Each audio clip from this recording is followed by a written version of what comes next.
To access the air filter, first open the hood.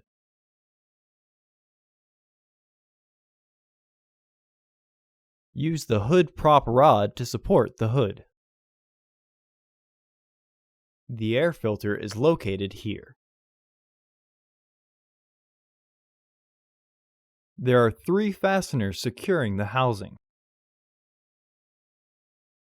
Disengage the fasteners.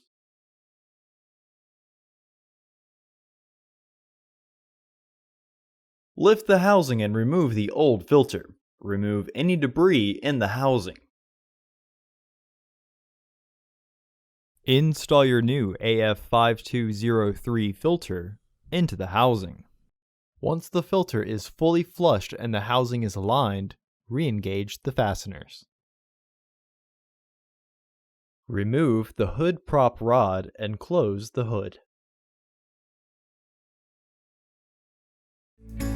Visit our website to order your filter to ensure that it fits.